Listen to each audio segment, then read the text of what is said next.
ইন্নাল হামদালিল্লাহ নাহমাদুহু ওয়া নুসাল্লি আলা রাসূলিহিল কারীম। আম্মা বাদ। আল্লাহ পাকের নিকট লাখো কোটি শুকরিয়া যে মহান আল্লাহ তাআলা আমাদেরকে পবিত্র শুক্রবার জুমার নামাজ আদায় করার জন্য মসজিদে আসার মতো তৌফিক দান করেছেন। এই জন্য মহান আল্লাহর নিকট শুকরিয়া আদায় করি, আলহামদুলিল্লাহ। আজ সফর মাসের দ্বিতীয় শুক্রবার, 13 তারিখ। আমরা ধারাবাহিকভাবে কিয়ামত সম্পর্কে আলোচনা করছিলাম। আজকে সেই আলোচনার পঞ্চম জুমা। আমরা এর আগে আলোচনা করেছিলাম কিয়ামতের ফিতনাগুলো সমূহ নিয়ে এবং কিয়ামতের ছোট আলামতগুলো, যার 39টা আলামত আমরা এর আগে আলোচনা করেছি। আজকে আমরা তারপর থেকে আলোচনা করার চেষ্টা করব, আল্লাহ যদি তৌফিক দান করে। কিয়ামতের 40 নম্বর যে আলামত, সেটা হলো সম্পদ বেড়ে যাওয়া। আবু হুরায়রা রাদিয়াল্লাহু তাআলা আনহু থেকে বর্ণিত, রাসূলুল্লাহ সাল্লাল্লাহু আলাইহি সাল্লাম বলেছেন, কিয়ামত কায়েম হবে না যতক্ষণ না মানুষের ধন সম্পদ অত্যাধিক বেড়ে যায়, যতক্ষণ না এমন পরিস্থিতি হয় যে জনৈক ব্যক্তি তার সম্পদের জাকাত নিয়ে ঘর থেকে বের হবে, অথচ সে কোনো লোক খুঁজে পাবে না যে তার পক্ষ থেকে সেই জাকাতটুকু গ্রহণ করে। আর ততক্ষণ পর্যন্ত কিয়ামত কায়েম হবে না যতক্ষণ না আরব ভূমি নদ নদী ও শস্যে ভরে যাবে। এটা সহিহ বুখারীর 2386 নম্বর হাদিস। অর্থাৎ মানুষের এতই সম্পদ হবে যে জাকাত দিবে সে ঘর হতে জাকাত দেওয়ার জন্য বের হবে, কিন্তু জাকাত গ্রহণকারী কোনো ব্যক্তি খুঁজে পাবে না। আর আরব উপদ্বীপ কি হবে? নদ নদী শস্যে ভরে যাবে। আজ থেকে 10-20 বছর আগে, কিংবা যারা এখানে মুরব্বী লোক আছেন, আপনারা কখনো শুনেন নাই যে সৌদি আরবে বন্যা হয়েছে? এখন প্রতি বছরই সৌদি আরবে বন্যা হয়। এতই বৃষ্টি হয়, গাড়ি ঘোড়া সব ভাসায় নিয়ে যায়। এই বন্যার পানির মধ্যে এই প্রাইভেট কার মাইক্রোগুলো এমনভাবে ভাসে, মনে হয় কাগজের খেলনা ভাসায় ভাসায় নিয়ে যেতেছে। আর পাহাড়গুলা সব সবুজ হয়ে গেছে। সেই বৃষ্টির কারণে প্রত্যেকটা পাহাড়ে ঘাস, বিভিন্ন লতা পাতায় ভরপুর। এটা হচ্ছে কিয়ামতের একটা ছোট আলামত। আগে সৌদি আরব সেই খেজুর গাছ ছাড়া আর কাটা গাছ ছাড়া কোনো গাছ ছিল না। এখন আমাদের দেশের অনেক গাছও সেখানে হইতেছে। রাস্তার ধারে ফুলের গাছ, ফলের গাছ, বিভিন্ন বড় বড় গাছও লাগাইছে। তাহলে আল্লাহ রসুলের ভবিষ্যৎবাণী, কিয়ামত ততক্ষণ হবে না যতক্ষণ এই আরব নদ নদীতে এবং গাছপালায় ভরপুর না হয়ে ওঠে। এখন গাছপালায় ভরপুর হয়ে গেছে। কিয়ামতের 41 নম্বর আলামত হচ্ছে ফসলের উৎপাদন হ্রাস পাওয়া। আনাস রাদিয়াল্লাহু তাআলা আনহু থেকে বর্ণিত, তিনি বলেন, রাসূলুল্লাহ সাল্লাল্লাহু আলাইহি সাল্লাম বলেছেন, কিয়ামত কায়েম হবে না যতক্ষণ না ভারী বর্ষণ হয়, তবে সেই বৃষ্টিপাত কোনো কিছুই উৎপাদন করবে না। এটা মুসনাদে আহমদের 12452 নম্বর হাদিস। তাহলে কিয়ামতের আগে এত বৃষ্টি হবে, প্রচুর বৃষ্টি, ভারী বৃষ্টি। এই বৃষ্টির কারণে শস্য হবে না। দেখা যায় যে কম বৃষ্টির মধ্যে ফল ফসল ভালো হয়, আর যদি বেশি বৃষ্টি হয় আমাদের দেশে কি হয়? শাক সবজি, ফল মূল সব নষ্ট হয়ে যায়, তরি তরকারির দাম বেড়ে যায়, কারণ বৃষ্টি নষ্ট হয়ে গেছে। তাহলে কিয়ামতের এটা একটা লক্ষণ, ভারী বৃষ্টিপাতের কারণে উৎপাদন কমে যাবে। 42 নম্বর আলামত হচ্ছে ফুরাত নদীর তলদেশে স্বর্ণের পাহাড় প্রকাশ পাবে। আবু হুরায়রা রাদিয়াল্লাহু তাআলা আনহু থেকে বর্ণিত, রাসূলুল্লাহ সাল্লাল্লাহু আলাইহি সাল্লাম বলেন, কিয়ামত কায়েম হবে না যতক্ষণ না ফুরাত নদীর তলদেশে স্বর্ণের পাহাড় আবিষ্কৃত হয়, যার দখল নিয়ে মানুষ পরস্পর যুদ্ধ মেতে উঠবে এবং যার ভয়াবহ পরিণতিতে শতকরা 99 জন মানুষ নিহত হবে। তখন তাদের প্রত্যেকেই এই আশা পোষণ করবে যে হয়তোবা আমি বেঁচে যাব। এটা সহিহ মুসলিমের 7454 নম্বর হাদিস। যখন ফোরাত নদীর থেকে এই স্বর্ণের পাহাড় বের হবে। সেই স্বর্ণ সংগ্রহের জন্য বিভিন্ন জায়গা থেকে মানুষ যাবে। সেখানে এমন এক বিশৃঙ্খল অবস্থা সৃষ্টি হবে, মারামারি শুরু হবে যে শতকরা 99 জনই মারা যাবে। এরপরও মানুষ যাবে, মনে করবে আমি বেঁচে থাকবো, অন্যরা মারা যাবে। আসলে যায় সবাই মারামারি। কিছুদিন আগে এই ময়মনসিংহের ওইখানে এক জর্দার ফ্যাক্টরিতে জাকাত দিতেছিল। এই জাকাতের নেওয়ার জন্য ভিড়াভিড়ির পায়ের নিচে পিষ্ট হয়ে অনেক লোক মারা গেছিল। কয়েক বছর আগের ঘটনা। জাকাতের জন্য, জাকাত কি দিছে? কাপড়। একটা কাপড়ের দাম কত? 500-600, এর বেশি না তো। কিন্তু স্বর্ণের পাহাড় যখন বের হবে, একটা টুকরা নিলেই কয়েক কোটি। যদি 1 কেজি আনতে পারে তাহলে কিরকম দাম? তাহলে ওইটার জন্য কি পারাপারিটা হবে চিন্তা করে দেখেন। মানুষ জীবনের চিন্তা করবে না, আমার স্বর্ণ দরকার। আর সেইখানে 100 লোক গেলে 99 জনই মারা যাবে। 93 নম্বর আলামত হচ্ছে হিংস্র পশু ও জড় পদার্থ কর্তৃক মানুষের সাথে কথা বলে। হিংস্র পশু মানুষের সঙ্গে কথা বলবে, জড় পদার্থ মানুষের সঙ্গে কথা বলবে।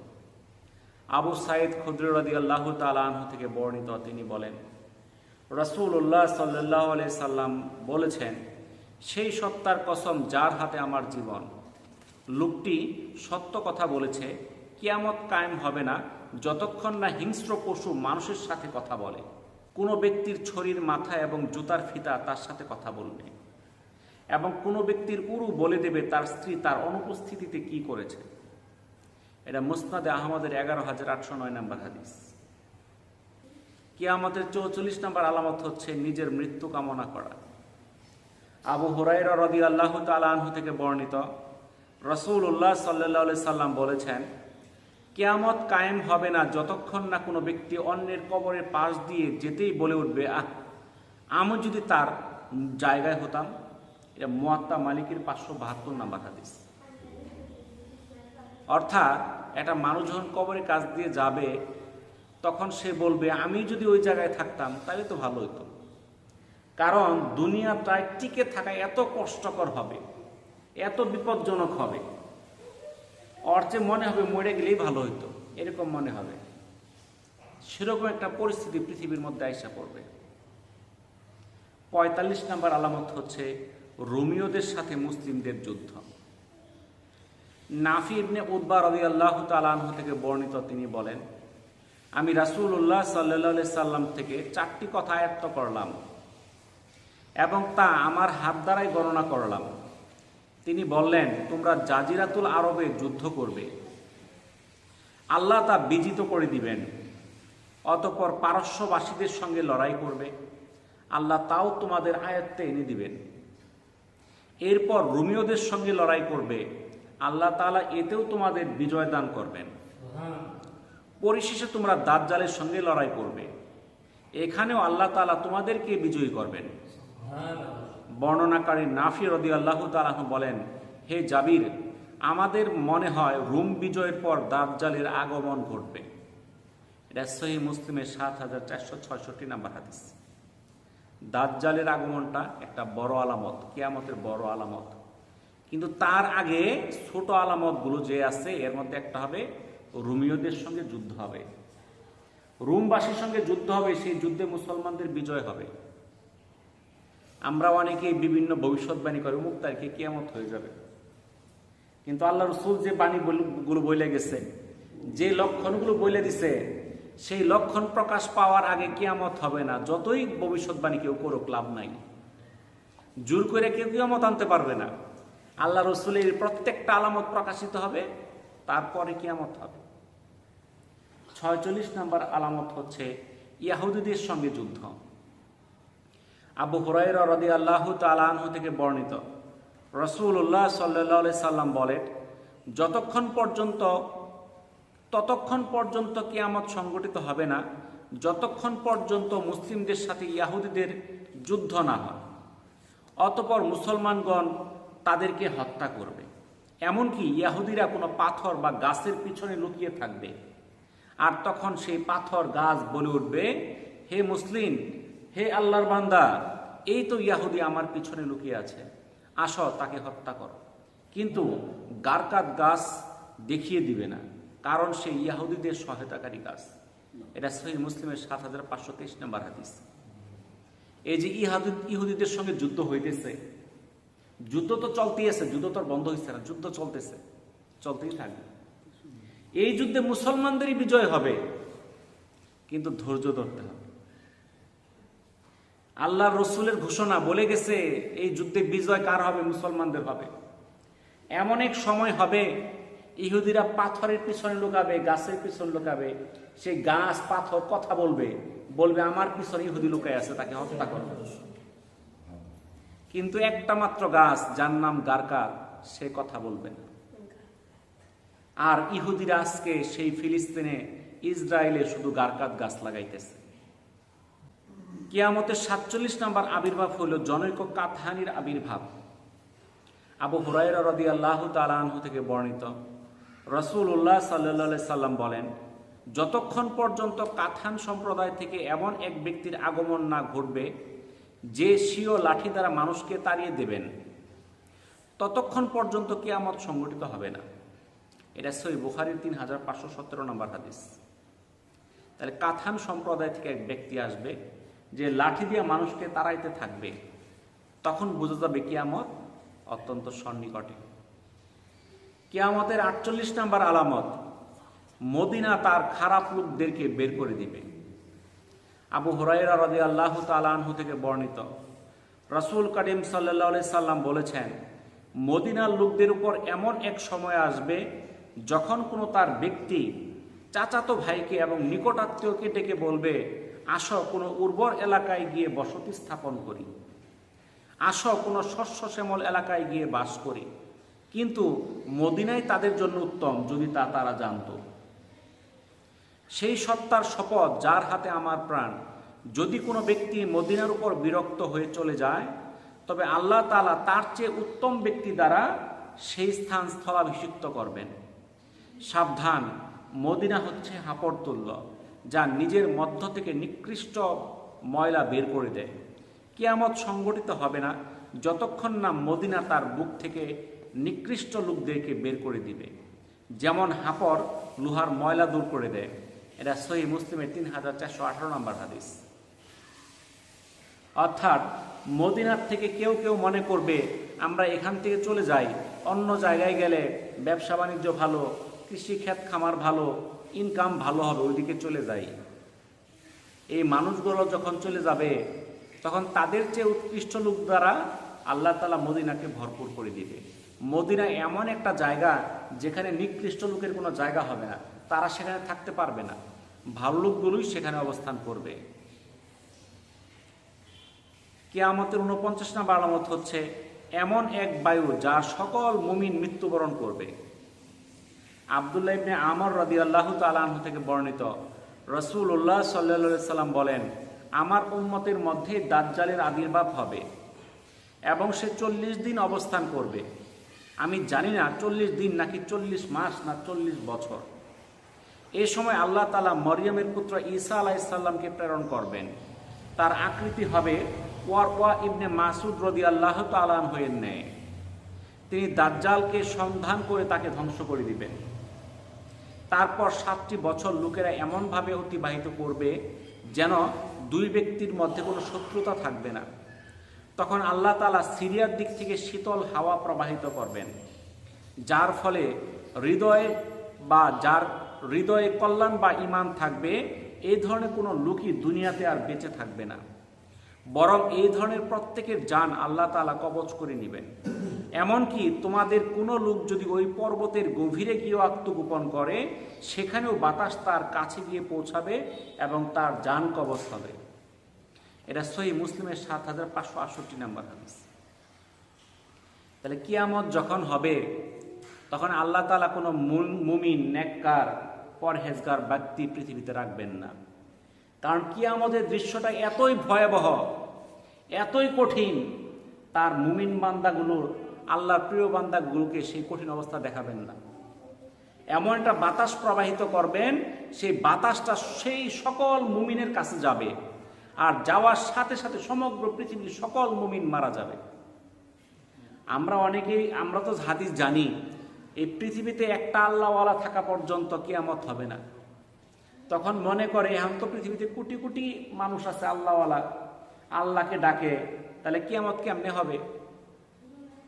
তাহলে এই হাদিস থেকে বোঝা গেল কোটি কোটি মুমিন থাকবে, যখন কিয়ামতের বড় লক্ষণ শুরু হয়ে যাবে এক মুহূর্তেই কোটি কোটি ইমানদার মৃত্যুবরণ করবে, একটা ইমানদারও থাকবে না। কিয়ামতের 50 নম্বর আলামত হচ্ছে কাবা ঘরের অবমাননা, তা ধ্বংস হওয়া। আব্দুল ইবনে আমর রাদিয়াল্লাহু তাআলা আনহু থেকে বর্ণিত, তিনি বলেন, আমি রাসূলুল্লাহ সাল্লাল্লাহু আলাইহি সাল্লামকে বলতে শুনেছি, তিনি বলেছেন, জনৈক ইথিওপীয় যার পায়ের নলা দুটি হবে ছোট ছোট, সে কাবা ঘরকে ধ্বংস করে দেবে। সে কাবার গিলাফ এবং অলংকার দিয়ে ছিনিয়ে নেবে। রাসূলুল্লাহ সাল্লাল্লাহু আলাইহি সাল্লাম বলেন, আমি যেন তাকে এখনই দেখতে পাচ্ছি, তার মাথার চুল নেই, হাত পা গুলো বাঁকা, সে কোরাল ও শাবল দিয়ে কাবা ঘরের উপর আঘাত করবে। এটা মুসনাদে আহমদের 7053 নম্বর হাদিস। তাহলে কিয়ামত যখন হবে তখন কি ভয়াবহ অবস্থা হবে, কাবা ঘরের উপর আঘাত আসবে। আর এই জন্যই তো আল্লাহ তাআলা দুনিয়াকে তখন ধ্বংস করবেন। তো এই যে কিয়ামতের যে ছোট আলামতগুলো, এর অধিকাংশ দুনিয়াতে প্রকাশ হয়ে গেছে, বড় আলামত এখনো প্রকাশ হয় নাই। কারণ বড় আলামত যখন প্রকাশ হবে তখন তো সবাই বুঝে ফেলবে কিয়ামত আইসা গেছে, তখন খুব বেশি দেরি নাই। কিয়ামতের ছোট আলামত এই যে আমি 50টা বললাম, এর মধ্যে অন্তত 45টাই প্রকাশ হয়ে গেছে, হয়তো 4-5টা প্রকাশ হওয়ার বাকি আছে, বাকিগুলো কিন্তু স্পষ্ট প্রকাশিত। কিয়ামতের বড় বড় আলামতগুলো খুব দ্রুত প্রকাশ পাবে। যখন এই ছোট আলামতগুলো শেষ, যখন পালা আসবে বড় আলামতের, তখন কিভাবে আসবে? আবু হুরায়রা রাদিয়াল্লাহু তাআলা আনহু থেকে বর্ণিত, রাসূলুল্লাহ সাল্লাল্লাহু আলাইহি সাল্লাম বলেন, কিয়ামতের বড় বড় আলামতগুলো একের পর এক এমন ভাবে আসবে, যেমন হীরা জহরতের হাড় ছিঁড়ে গেলে যেমন একটির পর আরেকটি দানা দ্রুত ছিটকে পড়ে। এটা মুজামুল কাবির লিত-তাবরানির 814 নম্বর হাদিস। অর্থাৎ আমরা যদি একটা মালা দেখি, বিভিন্ন পুতির মালা থাকে, দানা দিয়ে বানায়, এই মালাটা যদি ছিঁড়ে যায়, একটা তসবির সুতা যদি ছিঁড়ে যায়, এই তসবির দানাগুলো যেভাবে একটার পর একটা পরে, সময় কিরকম লাগে? কয়েক সেকেন্ড লাগে, একটার পর একটা পড়তে থাকে। তো এরকম ভাবে কিয়ামতের যখন একটা বড় আলামত বের হয়ে যাবে, বাকি আলামতগুলো একটার পর একটা বের হওয়া শুরু হবে, সময় লাগবে না। তাহলে আমাদের কিন্তু সাবধান থাকতে হবে। ছোট আলামত সময় লাগতেছে, কিন্তু বড় আলামত কিন্তু যদি একটা প্রকাশিত হয়ে যায়, বাকিগুলো প্রকাশ হতে সময় লাগবে না। হুযায়ফা ইবনে আসিদ গিফারি রাদিয়াল্লাহু তাআলা আনহু থেকে বর্ণিত, তিনি বলেন, একদা নবী করিম সাল্লাল্লাহু আলাইহি সাল্লাম আমাদের মাঝে উপস্থিত হলেন। তখন আমরা পরস্পর আলোচনা করছিলাম। অতঃপর তিনি বললেন, তোমরা কি আলাপ আলোচনা করছিলে? আমরা বললাম, আমরা এতক্ষণ কিয়ামত সম্পর্কে আলাপ আলোচনা করছিলাম। তখন রাসূলুল্লাহ সাল্লাল্লাহু আলাইহি সাল্লাম বললেন, কিয়ামত কায়েম হবে না যতক্ষণ না তোমরা বড় বড় 10টি আলামত অবলোকন করো। অতঃপর তিনি উল্লেখ করলেন, ধোঁয়া, দাজ্জাল, বিশেষ একটা পশু, পশ্চিম দিক থেকে সূর্য ওঠা, ঈসা আলাইহিস সালামের অবতরণ, ইয়াজুজ মাজুজ, 3 প্রকারের ভূমিধস, পূর্ব থেকে ভূমিধস, পশ্চিম থেকে ভূমিধস, আরব উপদ্বীপে ভূমিধস। সর্বশেষ নিদর্শনটি হচ্ছে একটি আগুন, যা ইয়ামান থেকে বের হবে এবং সকল মানুষকে হাসরের ময়দানের দিকে তাড়িয়ে নেবে। এটা সহিহ মুসলিমের 7467 নম্বর হাদিস। অর্থাৎ কিয়ামতের বড় আলামত হইল মাত্র 10টা, ছোট আলামত অনেকগুলা, কিন্তু বড় আলামত কয়টা? 10টা। আর এই আলামতগুলো প্রকাশ হওয়ার পরেই কিয়ামত হবে। কিয়ামতের বড় 10টা আলামতের প্রথম আলামতটা হচ্ছে ইমাম মাহদী আলাইহিস সালামের আগমন। কার আগমন? ইমাম মাহদীর আগমন। আবু সাঈদ খুদরি রাদিয়াল্লাহু তাআলা আনহু থেকে বর্ণিত, রাসূলুল্লাহ সাল্লাল্লাহু আলাইহি সাল্লাম বলেছেন, আমি তোমাদেরকে মাহদী সুসংবাদ দিচ্ছি, যখন ভূমিকম্প এবং মানুষের দ্বন্দ্ব বেড়ে যাবে, তখনই সে প্রেরিত হবে। তখন সে পুরো বিশ্ব ন্যায় ও ইনসাফে ভরে দেবে, যেমনইভাবে ভরে দেওয়া হয়েছিল অন্যায় ও অত্যাচারে। তার উপর ফেরেশতারা যেমন সন্তুষ্ট থাকবেন, তেমনি মানুষও সন্তুষ্ট থাকবে। তখন সম্পদের সুষম বন্টন হবে। আল্লাহ তাআলা উম্মতে মুহাম্মদের অন্তরসমূহ অমুখাপেক্ষিতায় ভরে দেবেন। তখন মাহাদির ইনসাফই তাদের জন্য যথেষ্ট হবে। একদা সেই জনৈক ব্যক্তিকে পাঠাবে মানুষকে এই কথা বলে দিতে যে কার সম্পদের প্রয়োজন রয়েছে। তখন একটি মাত্র লোক দাঁড়িয়ে বলবে, আমার সম্পদের প্রয়োজন রয়েছে। তখন সে বলবে, সম্পদের প্রয়োজন থাকলে আমার কোষাধ্যক্ষকে গিয়ে বলো, মাহাদি তোমাকে আদেশ করেছেন সম্পদ দিতে। তখন কোষাধ্যক্ষ বলবে, তুমি যা পারো অঞ্জলি ভরে নিয়ে যাও। যখন সে নিতে নিতে সম্পদের একটি বিশাল স্তূপ বানিয়ে ফেলবে, তখন সে লজ্জিত হয়ে বলবে, আমি তো এই উম্মতের মধ্যে সবচেয়ে লোভী মানুষ। যা বন্টন করা হচ্ছে তা সবার জন্যই যথেষ্ট, আমার জন্য যথেষ্ট হবে না কেন? তখন সে তা ফেরত দিতে চাইবে, কিন্তু তার ফেরত নেওয়া হবে না, বরং তাকে বলা হবে, আমরা যা কাউকে একবার দেই তা ফেরত নেই না। এভাবেই সে 7, 8 বা 9 বছর কাটিয়ে দিবে। আর তার ইন্তেকালের পর দুনিয়াতে বেঁচে থাকতে আর কোনো কল্যাণ নাই। এটা মুসনাদে আহমদের 11,344 নম্বর হাদিস। তাহলে কিয়ামতের যে বড় আলামত, এর 1 নম্বর হচ্ছে ইমাম মাহদির আগমন। উনি পৃথিবীতে যখন আসবে তখন ন্যায় ভরপুর হয়ে যাবে, কোনো অকল্যাণ থাকবে না, কোনো দ্বিধা দ্বন্দ্ব ঝগড়াঝাটি মারামারি কিচ্ছু থাকবে না, শান্তিতে ভরপুর হয়ে যাবে, কোনো অভাব থাকবে না, সম্পদের কোনো অভাব থাকবে না, সম্পদে ভরপুর, মানুষ যা চাবে তাই দেওয়া হবে। এক ব্যক্তি সে আসবে যে আমার আরো সম্পদ দরকার, তাকে বলা হবে যে তুমি নেও, যা লাগে নেও, কিন্তু সে হাত দিয়ে বের করতে থাকবে, বের করতে করতে বিশাল স্তূপ করে ফেলবে। তখন সে নিজেকে ধিক্কার দিবে, আমি তো সবচেয়ে লোভী, আমার তো এত সম্পদের প্রয়োজন নাই, সবাইকে যা দিছে সেটাই তো আমার যথেষ্ট। সে ফেরত দিতে চাইবে, কিন্তু নেওয়া হবে না। তাকে বলা হবে, আমরা যা দেই তার ফেরত নেই না। ইমাম মাহাদি যখন মৃত্যুবরণ করবে, তারপর দুনিয়াতে বেঁচে থাকা কারোর জন্য কল্যাণকর হবে না, কারণ তখনকার যে অবস্থাটা হবে সেটা অত্যন্ত ভয়াবহ অবস্থা হবে। তখন বেঁচে থাকার চেয়ে মরে যাওয়াটাই উত্তম হবে। তো এই যে কিয়ামতের যে বড় বড় আলামতগুলো, 10টা আলামত আছে, ইনশাল্লাহ আমরা পরবর্তী সপ্তাহে এগুলো আলোচনা করার চেষ্টা করব। কারণ আমরা কিয়ামতের যে আলোচনাগুলো করতেছি এর মধ্যে সাম্প্রতিক কিছু বিষয় আছে, এগুলো নিয়েও কিছু আমাদের আলোচনা করা দরকার। তো ফাঁকে ফাঁকে আমি কিছু সাম্প্রতিক বিষয় নিয়ে আলোচনা করব। কিয়ামতের যে আলোচনা আমার মনে হয় শেষ করতে আরো 2 মাস লাগবে, তাহলে এর ফাঁকে ফাঁকে আমরা অন্য কিছু আলোচনা করব। কারণ বর্তমান বিশ্বে আমাদের যে ইসলামের বিরুদ্ধে যে শক্তিগুলা যারা মাথা চাড়া দিয়ে উঠতেছে, তাদের সম্পর্কে আমাদের জানতে হবে। না জানলে আমরা সেই সম্পর্কে সতর্ক হইতে পারবো না, আমরা সেই বিষয়গুলোর প্রতিবাদ করতে পারবো না। গত সপ্তাহে মসজিদ উল আকসা, বাইতুল মুকাদ্দাসের প্রাঙ্গণে ইহুদিরা প্রার্থনা করেছে। শুধু তারা প্রার্থনা করে নাই, তারা নেচে গেয়ে উৎসব করছে আমাদের পবিত্র বাইতুল মুকাদ্দাসের ময়দানে। সেটা তো আমরা সহ্য করতে পারি না। 1967 সালে আরব ইসরায়েলে যখন যুদ্ধ হয়, এই যুদ্ধের পর থেকে পূর্ব জেরুজালেম ইসরায়েলরা দখল করে। এটা দখল হয়ে যায় কাদের অধীনে? ইসরায়েলের অধীনে। 1920-এর দশক থেকে জেরুজালেমে অবস্থিত আল আকসা মসজিদ সহ ধর্মীয় স্থাপনাগুলো জিম্মাদারি ছিল কার? জর্ডানের হাতে। ইসরায়েলের সঙ্গে কারা? জর্ডান। 1920 সাল থেকে এই মসজিদ আল আকসা সহ যত ধর্মীয় স্থাপনা আছে এগুলো নিয়ন্ত্রণ কার অধীনে ছিল? জর্ডানের। কিন্তু যুদ্ধের পর সেটি নিয়ন্ত্রণ চলে যায়।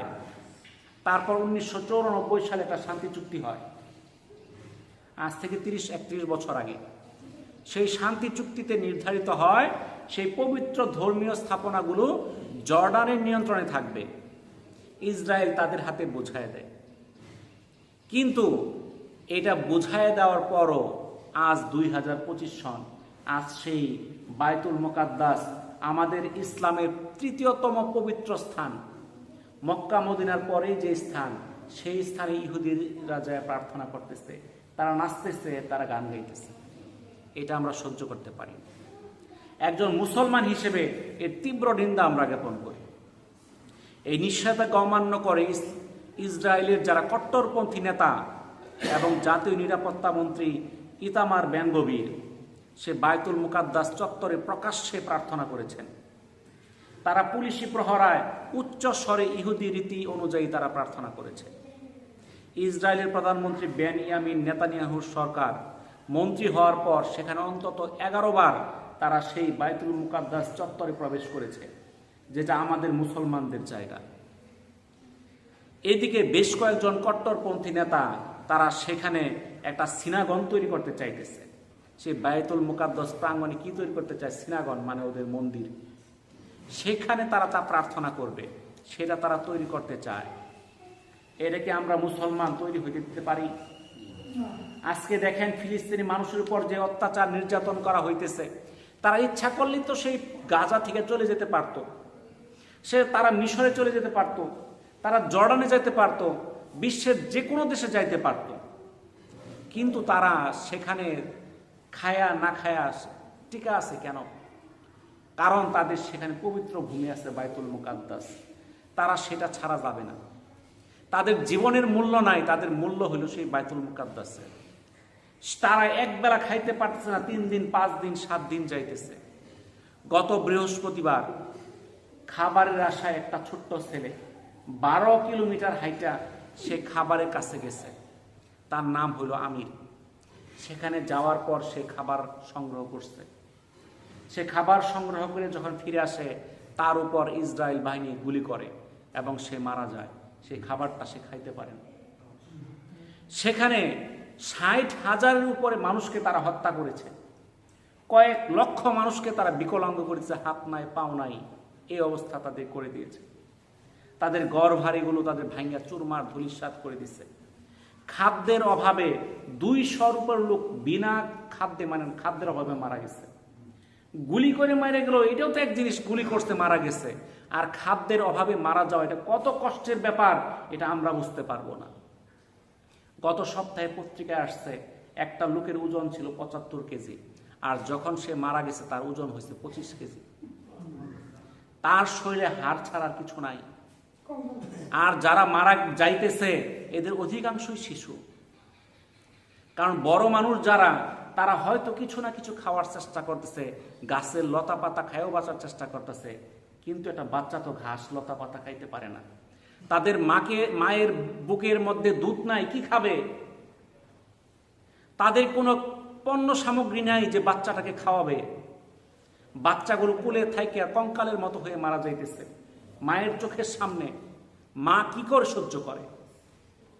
এমন একটা পরিস্থিতি, সারা বিশ্ব আজ নীরব হয়ে আছে। বিশ্বের মুসলমানরা আজকে নীরব, কোনো ভূমিকা নাই। প্রথম দিকে সবাই একটু তোড়জোড় করছে, আন্দোলন করছে, প্রতিবাদ করছে, এখন সব ভুলে গেছে।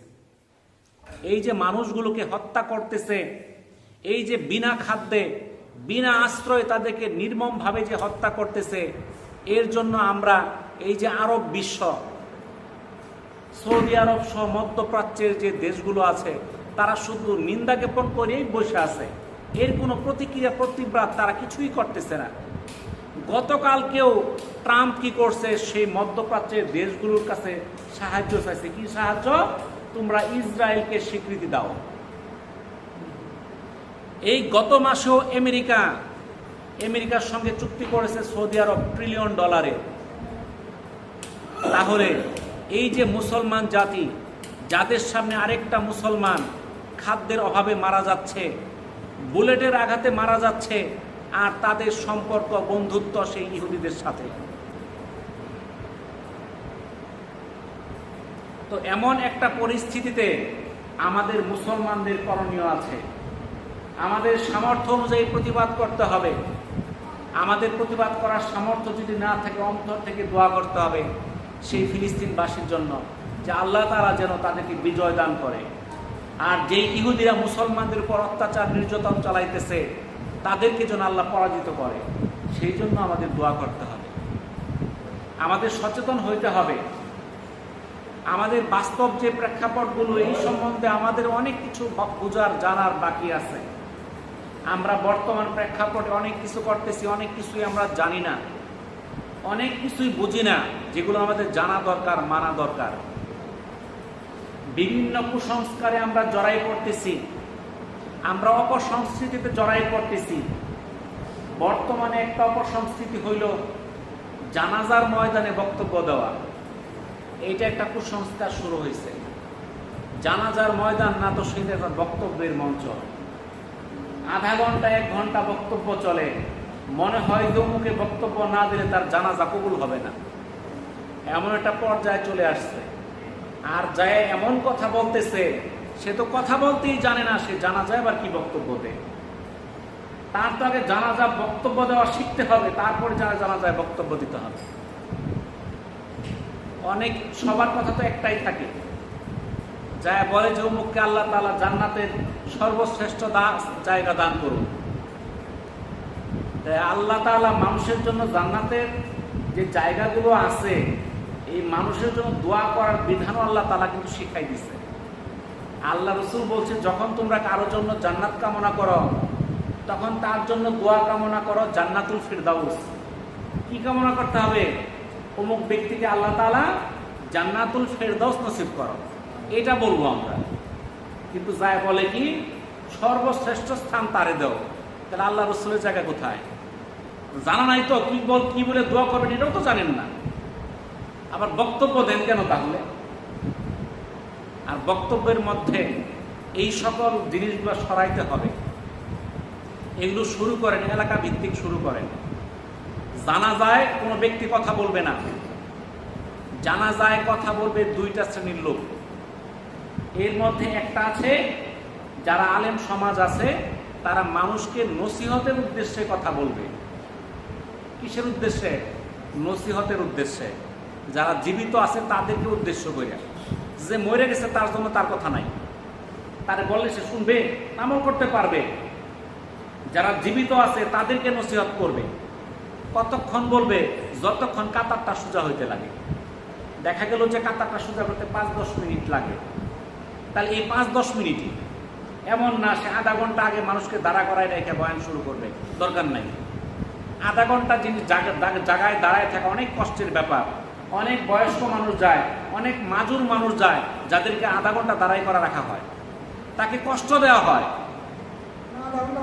আর কথা বলবে কারা? তার উত্তরাধিকারী, তার পরিবারের পক্ষ থেকে আর 2-1 জন কথা বলবে। এমন কেউ কথা বলবে যে তার দায় নিবে।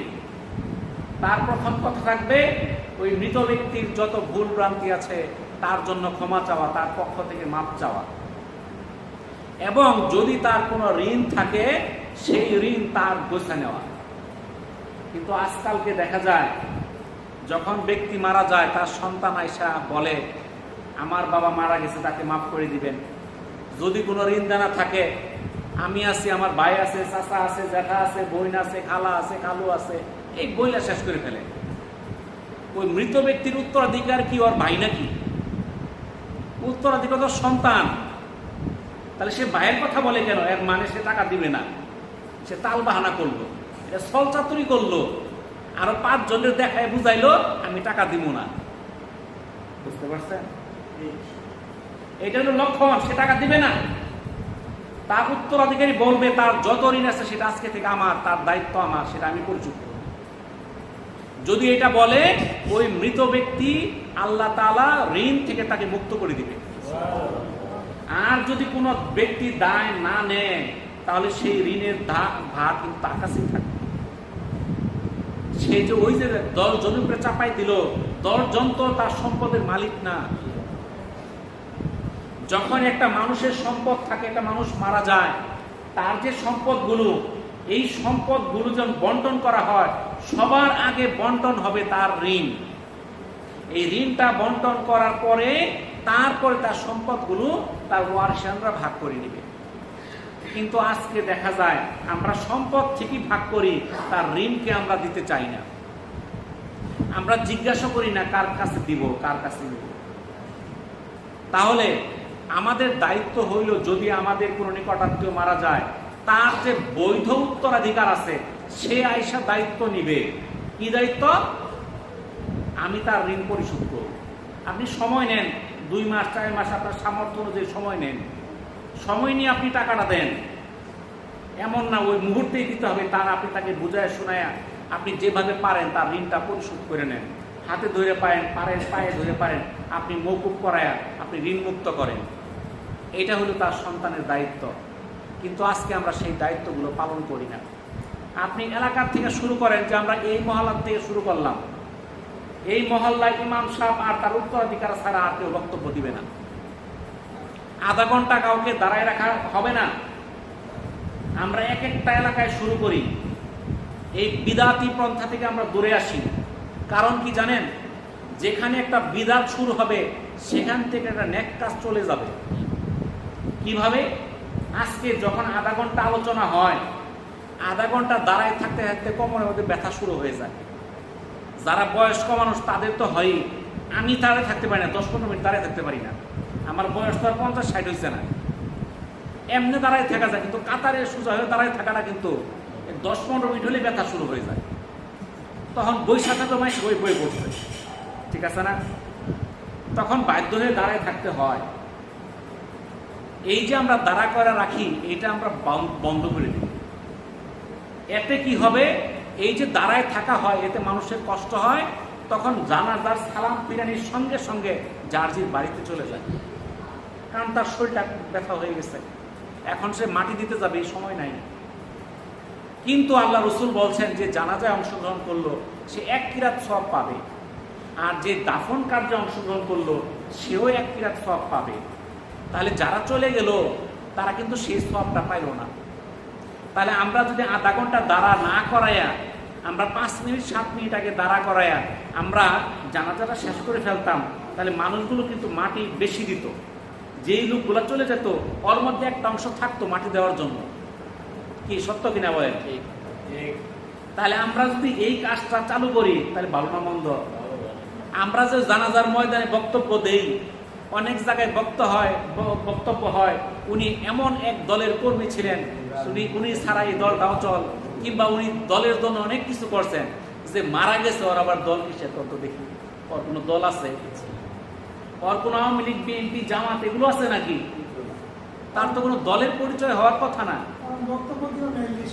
লিস্ট হয়ে যায়। বুঝতে পারছেন? তো এগুলো ঠিক না। এই কাজগুলো আমরা বন্ধ করার চেষ্টা করি। কারণ আমরা যদি বন্ধ করার চেষ্টা না করি, একটা সমাজ করেন, দেখবেন যে এই সমাজকে দেখে দেখে অন্য সমাজেরও শুরু করবে। আপনারা যদি সমাজ থেকে সিদ্ধান্ত নেন, কেউ সেখানে পণ্ডিত করতে পারবে না। না, এখানে বক্তব্য নাই। আমাদের এই সমাজের নিয়ম, এই সমাজে কেউ মারা গেলে এখানে ইমাম সাহেব আর তার উত্তরাধিকার ছাড়া কেউ কথা বলবে না। আর যদি বাইরে থেকে কেউ বলতে চায়, তার মৃত ব্যক্তির যে ঋণ দানা আছে, দায় যদি কেউ নেওয়ার থাকে, সে আইসা বক্তব্য দেয়। তার উত্তরাধিকারে কি হইতে পারে? সামর্থ্য নাও থাকতে পারে। অনেকজন ধনী আছে, সে এসে বলে দেখ আমি তার ঋণ নিয়ে নিলাম, তাইলেও সে বক্তব্য দিতে পারে, অসুবিধা নাই। কিন্তু তার বিরুদ্ধে সত্য মিথ্যা বলা অনেক লোক আছে। দেখা যায় যে তার আচার আচরণের মধ্যে ভালো থাকে, মন্দও থাকে, মানুষের মধ্যে দোষগুণ মিললেই থাকে। কিন্তু আমরা তো তার সুনামগুলো বলি, দুর্নামগুলো বলি না। তখন কেউ কেউ মনে মনে রাগ করে, এই লোক তো এটা করছে, ওইটা করছে, এটা বলে না। তো ওর জন্য তো আমার একটাই কথা, সে ভুল করলে আল্লাহ মাফ করে দেয়। তার সুনাম করে এখানে 10 জনের সুনামের দরকার নাই। তার ভালো কাজ থাকলে সেটা আল্লাহ তাআলা জানে। আমাদের কাঁধে তো 2টা ফেরেশতা আছে, সেগুলো লেখা রাখছে, সে তো মুছে যায় নাই। সেখানে আমাকে বইলে মানুষকে শোনানোর প্রয়োজন নাই। কি কন? ঠিক কিনা? তাহলে আমাদেরকে এই বিষয়গুলো থেকে সাবধান হইতে হবে, সচেতন হইতে হবে। তাহলে আমাদের মধ্যে শৃঙ্খলা ফিরে আসবে। ইসলামের মধ্যে বিদআত, নতুন সৃষ্ট জিনিস, এটা পরিত্যাজ্য, এটা গ্রহণ করা যাবে না। যেটা আমাদের জন্য কল্যাণকর সেটাই আমরা গ্রহণ করব। এমন কিছু আমরা আবিষ্কার করলাম যেটা দ্বারা মানুষের কষ্ট ছাড়া কিছু বাড়ে না, ওইটা আমাদের প্রয়োজন নাই। মারা গেলে আমরা কি করি? মানুষ খাওয়ানোর জন্য তোড়জোড় শুরু করে দেই। এমনও জায়গা আছে যেই লোক মারা গেছে ওর সামর্থ্য নাই মানুষকে খাওয়ানো, তখন এলাকার কিছু দানবীর ব্যক্তি আছে, উদার ব্যক্তি আছে, যারা মনে করে আমরা বিরাট বড় নেতা, মানে বিরাট বড় নেতা বলতে নিজের কিছু ভাবসাব মনে করে, টাকা তুলে চাঁদা তুলে, দেও 100 দেও 200, ওই লোকের বাপ মারা গেছে, কিছু খাওয়ানি নাই, কিছু খাওয়াবো আমরা। তো এই মাত গরির দায়িত্ব কারা দিছে? তারে টাকা তুললে খাওয়াই লাগবো কোনো হাদিসে আছে? তুমি তুলতে পারো, টাকা তুললে মৃত ব্যক্তির পরিবারে দিয়ে দেও, তারা ক্ষতিগ্রস্ত, তারা খাক, এটা ঠিক আছে। আপনি তুললে মাইন্ড ছেড়ে খাওয়াবেন কারে? যাদের পেট ভরে 3 বেলা খায় ওদেরকে খাওয়াবেন। এই দায়িত্ব আপনাকে কারা দিছে? অন্তত মৃত ব্যক্তি যে মারা যায়, ওই তো এমনি পরিবার তো হতাশাগ্রস্ত হয়ে যায়। আল্লাহ রসুল বলছে ওই পরিবারকে তোমরা খাওয়াও, আমরা বানাইছি আমগরে তোরা খাওয়া, তোর বাপ মোর সাঙ্গর খাওয়াইলাম, তুই খাওয়াইতি না? তো নিয়ম তৈল আমাদের প্রতিবেশীর দায়িত্ব হলো তাকে আমার খাওয়ানো, আমরা খাওয়ার জন্য তার উপরে চাপ শুরু করে দিই। কারণ একটা পরিবারে যখন একজন পরিবারে একটা লোক মারা যায়, তার পরিবার কিন্তু আর্থিকভাবে বিভিন্ন দিক থেকে চাপের মধ্যে পড়ে যায়। সে মানুষকে খাওয়াবে, যখন হাতে টাকা হবে খাওয়াবে, সমস্যা নাই। কিন্তু মৃত্যুর 40 দিন 50 দিনে এই যে মানুষ মিলে খাওয়াইতে হবো, গরু জবাই করতে হবো, খাসি জবাই করতে হবো, মানুষকে লোক মিলে খাওয়াইতে হবো, এইটা দ্বারা কোনো ফায়দা হবে না। দেখা যায় গ্রামের মধ্যে নারী পুরুষ আইসা সেখানে বসতেছে খাওয়ার জন্য, সেখানে লাভের পরিবর্তে লজ ছাড়া কিছুই হইতেছে, পর্দার খেলাফ হইতেছে। এবং এই প্রত্যেকটা মৃত ব্যক্তির খাওয়ার আয়োজনের বাড়িতে গেলে মনে হয় যে ঈদের আয়োজন চলতেছে, সাজ রব, আত্মীয় স্বজন এসে ভরে গেছে, হাসি খুশি আনন্দ, মানে মরছে না তো ঈদ লাগছে। আপনি দেখেন বাড়িগুলোতে চাই কি অবস্থা। আপনি মানুষ কখন খাওয়ায়? আপনি বিয়ে করছেন, খুশির খবর মানুষ খাওয়ায়। আপনি রেজাল্ট করছেন ভালো, পরীক্ষায় পাশ করছেন, খাওয়ায়। আপনি চাকরি পাইছেন ভালো, মানুষ খাওয়ায়। যে কোনো খুশির খবরে মানুষ খাওয়ায়। তো আপনার বাবা মারা গেছে, আপনি তো খুশিকে সম্পদ পাই গেছেন, তাই না? এই সকল বিদাতি কর্মকাণ্ড বাদ দেন, বাদ দিয়ে নেক কাজ করেন, যেটা মৃত ব্যক্তির জন্য কল্যাণকর সেটা করেন। আমরা মাদ্রাসা থেকে হুজুর এনে খতম করাই, কোনো লাভ নাই, বিন্দু মাত্র ফায়দা নাই, মৃত ব্যক্তি কোনো সওয়াব পাবে না। টাকার বিনিময়ে আপনি হুজুর এনে কোরআন খতম দিলেন 10টা 20টা, কোনো ফায়দা নাই। টাকার বিনিময়ে কোনো ইবাদত গ্রহণ হবে না। লাভ যারা খাইলো অগরি লাভ হলো, আর কিছুই হয় নাই, মৃত ব্যক্তির কিছু হয় নাই। কারণ আল্লাহ রসুল বলে গেছে একটা মানুষ যখন মারা যায় তার সকল নেক আমল বন্ধ হয়ে যায় 3টা জিনিস ছাড়া: সদগায়ে জারিয়া, উপকারী এলেম, নেক সন্তান। এর বাইরে যত কাজ করবেন সেই মৃত ব্যক্তির কোনো ফায়দা হবে না। ফায়দা হবে যে খাওয়াইলো তার হবে, যে কাজ করলো তার হবে, কিন্তু মৃত ব্যক্তির হবে না। খাওয়াইছেন, সব পাইছেন, সব আপনার কাছে সামনে রয়েছে, মৃত ব্যক্তির কি হয়েছে? ওটা তো সদগায়ে জারিয়া না। তাহলে আমাদের এই জিনিসগুলো আমাদের খেয়াল করতে হবে। আর এই মৃত ব্যক্তির খাদ্য হলো কাদের হক? এই হকগুলো হলো যারা এতিম, অসহায়, ফকির, মিসকিন, এদের হক। আপনার ধনী ধনী মানুষ আইসা বসাই দেন, তারা না আসলেও মন খারাপ, যে গেল না, মন খারাপ হইল, বাধ্য হয়ে খাইতেছে। এই সদগার খাওয়া, মান্নত খাওয়া তাদের হক না। তারাও, তাদের জন্য যেই খাদ্যটা নিষিদ্ধ সেই খাদ্যটা আপনি খাওয়াইতেছেন, সেটাও ঠিক না, বুঝলেন তো? অনেক বড় বড় আলেম আছে, এগুলো দাওয়াত খায় না। এখন অনেকে ঠিকটা খায় না, খাইলে কি ইমাম সাহেব আইলো না, দাওয়াত দিলাম। এই জন্য আমরা ইসলামের বিধান মাইনা চলার চেষ্টা করি। একজন মৃত ব্যক্তি মারা গেলে তার যে দায়িত্বগুলো আছে এগুলো আগে পালন করি। দেখা গেল আপনি সে খাওয়াইতে যে 20,000 টাকা খরচ করছেন, সেই 20,000 টাকা তার ঋণ থাকলে দিয়ে দেন আগে, আপনার 1000 গুণ সব হবে। সে খাওয়ার দ্বারা কিছুই হবে না যদি তার ঋণ থাকে। তার যদি কোনো ওয়ারিশ বন্টন করার বাকি থাকে, তার কন্যা আছে, তার বোন আছে, তাদের ওয়ারিশ যদি উনি বন্টন না করে আপনি সেটাকে বন্টন করেন। একটা ব্যক্তি যখন মারা যায় তার ঘরের মধ্যে 5 কেজি চাল থাকলে সেই চালটা রান্না করা নিষেধ, সেটা বন্টন করার আগে। আগে চাল 5 কেজি বন্টন করুন লাগবো, বাইবেল কয়টা, তারপরে তুমি বাক করে দেখাও। আর আমরা তো সেগুলো থেকে কোনো চিন্তা ভাবনা করি না। আমরা মনে করি যে ওই জনতার মঞ্চে বৈশা তার আধা ঘন্টা প্রশংসা করলে আল্লাহ তারে জান্নাতুল ফেরদৌস দিয়ে দিন।